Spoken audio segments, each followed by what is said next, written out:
Welcome back mga ropa, kwentuhan muna tayo. Pag-usapan natin ang Game 7, LG Changwon vs Kubunan ng Seoul SK Knights. Tamayo, Game 7, napakaganda na laban na to mga ropa. Umabot nga sa Game 7 ang serye ng LG Changwon vs Kubunan ng Seoul SK Knights. Napakaganda ng performance ang pinakita ni Carl Tamayo dito sa game na to. Sobrang importanteng puntos ang kanyang mga ginawa para ipanalo ng LG Changwon ang serye kontra sa Kubunan ng SK Knights at makuha ang championship. Maraming champions na nga ang tinala ni Carl Tamayo sa iba't ibang liga mga ropa, at this time nga sa Korean Basketball League naman. Mapailalim at mapaibabaw mga ropa sa may outside shooting, talagang maaasahan si Carl Tamayo. Isang naging key factor si Carl Tamayo dito sa Game 7 na to para mag-champion ang Kubunan ng LG Changwon. Napakaganda nga ng performance si Carl Tamayo mga ropa. Ngayon, isa-isa may natin ang naging performance dito ni Carl Tamayo. Ito ang game analysis at breakdown. LG Changwon vs Kubunan ng Seoul SK Knights, Carl Tamayo Game 7. Simulan na natin to. Okay, game. Okay, first possession dito ng LG Changwon mga ropa, magandang balasan ng bola ang kanilang ginawa. At eventually mga ropa, nag-end up yung bola sa kamay dito ni Carl Tamayo sa may 3-point area. Peke lang dito ni Carl Tamayo mga ropa, good close-out naman ang ginawa dyan ng kalaban. Pero dahil dyan sa peke na yan mga ropa, nagkaroon ng enough space si Carl Tamayo dito sa may lane. Sabay teardrops ang ropa, sure ball 2-pointer ang ginawa dyan ni Carl Tamayo. Basket is good. Yan ang kauna-unahang puntos ng LG Changwon dito sa Game 7. Galing yan kay Carl Tamayo. At after nito mga ropa ay nakapuntos din dyan ang teammate ni Carl Tamayo. Easy 2 points yan para sa teammate ni Carl. Basket is good. At heto mga ropa, after nito,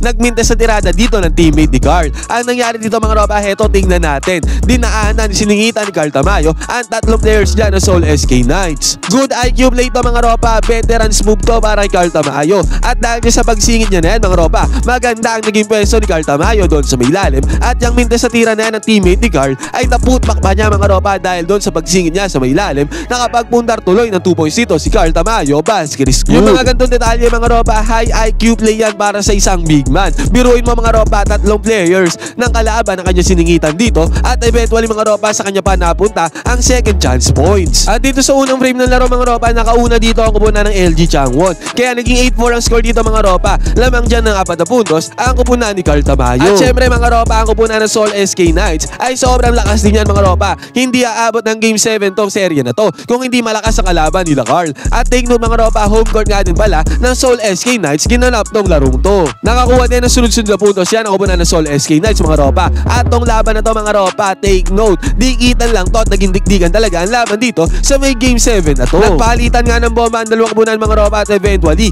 naging all 30 ng score. At ito mga ropa, another possession dito ng LG Changwon. Sa magkakataon na to mga ropa, na-open sa may 3-point area ang Kubunan ng LG. Yun nga lang mga ropa, mintes ng tirada dito sa may 3-point area. At tignan natin mga ropa kung sino ang nangibabaw para sa rebound doon sa may ilalim. Walang iba mga ropa kundi si Carl Tamayo. Talagang nangibabaw siya dyan mga ropa dahil dyan nagkaroon pa ng opportunity ang LG Changwon para sa second chance points. Maganda ang naging topic dito ni Carl Tamayo mga ropa, kaya napunta yung bola sa kanyang teammate. At dahil mga ropa naging eventually, ang nangyari dito, nakakuha pa ng 3-pointer dyan ang Kubunan ng LG Changwon dahil doon sa may rebound na yon ni Carl Tamayo na tinapik niya pabalik sa kanyang teammate. At dito nga pala sa game na to mga ropa, sa Game 7 na to, si Carl Tamayo ay nagtala ng tumatagindeng na 12 points together with 10 rebounds at 2 assists. Magandang numbers yan mga ropa para sa Game 7. At after nito mga ropa, nakadalawang sunod na puntos ang Kubunan ng Seoul SK Knights. Dalawang magandang penetration yan sa depensa ng Kubunan ng LG Changwon. At dahil dyan mga ropa, heto possession ulit ng Kubunan ng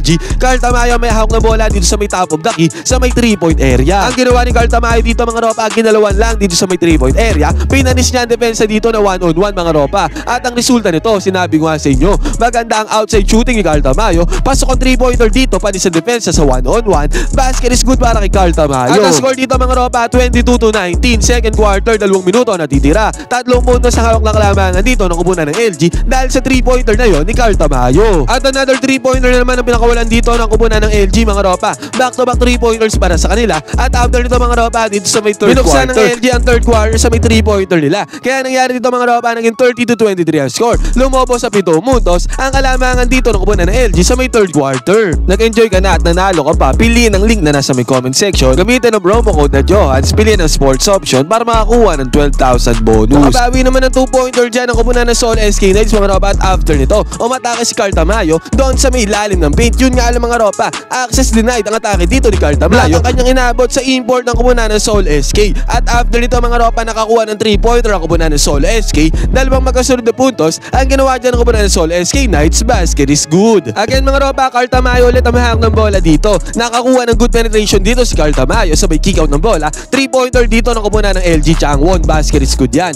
Yun nga lang mga ropa, ang koponan ng Seoul SK Knights ay nakakuha ng buwelo dito. Sunod-sunod na puntos sa kanilang ginawa dito mga ropa. At dahil dyan sa sunod-sunod na puntos sa koponan ng Seoul SK Knights, eventually ang score dito naging 36-35. Isang puntos na lang hawak na kalamangan dito ng LG Changwon. Buti na lang mga ropa, nung isang puntos na lang kalamangan dyan ng LG Changwon. Nakakuha naman ng 3-pointer, sakto na sakto ang kupunan ng LG. Pero agara naman sumagot dyan ang kupunan ng Seoul SK Knights mga ropa. 3-pointer din ang pinasok dito ng kupunan ng Seoul SK Knights. Basket is good yan mga ropa. Ang kupunan ng LG mga ropa, sumagot din dyan sa 3-pointer na yan.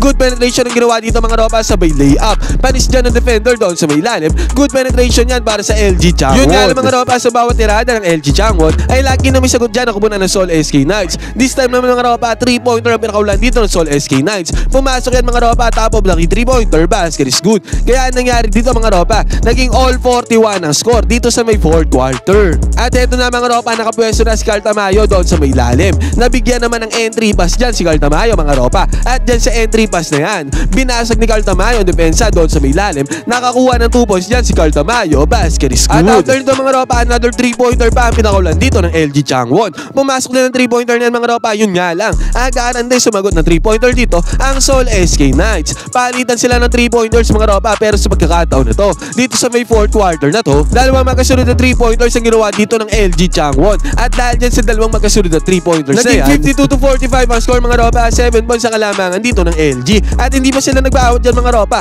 another 3-pointer na naman ang pinakawalan dito ng LG Changwon. Dahil dyan sa 3-pointer na yan mga ropa, naging 55-45 ang score. 4 na minuto na titira dito sa may 4th quarter, dito sa may game. Lumamang ng 10 points yan sila Carl Tamayo mga ropa. Yun nga lang mga ropa, ang Seoul SK Knights never say die sa pagkakataon na to. Bigla silang bumulusok sa opensa mga ropa. Sunod-sunod na puntos ang ginawa dyan ng kupunan ng Seoul SK Knights mga ropa. Hindi sila mapigilan ng LG Changwon sa may depensa. At dahil dyan mga ropa, naging 55-53 ang score. At dito sa possession na to ng LG Changwon, umatake dito si Carl Tamayo mga ropa. Yun nga lang, block ang inabot dito ni Carl Tamayo. Possession ngayon ng SK Knights. Pero sa possession na to ng Seoul SK Knights mga ropa, good defense ang ginawa dito ng LG Changwon. At dyan sa good defense yan mga ropa, na-convert naman into fast break ng LG Changwon. Yan good defense yan mga ropa, kaya ang nangyari dito, naging 57-54 ang score. At after nito mga ropa, naging fouling game na ang nangyari. Puro free throws na nangyari dito mga ropa, at eventually, naging 60-55 ang score mga ropa. At heto, bago matapos tong game na to mga ropa, humabol pa dyan ng 3-pointer ang kupunan ng Seoul SK Knights. Naging 2 puntos lang ang kalamangan ng kupunan ng LG Changwon.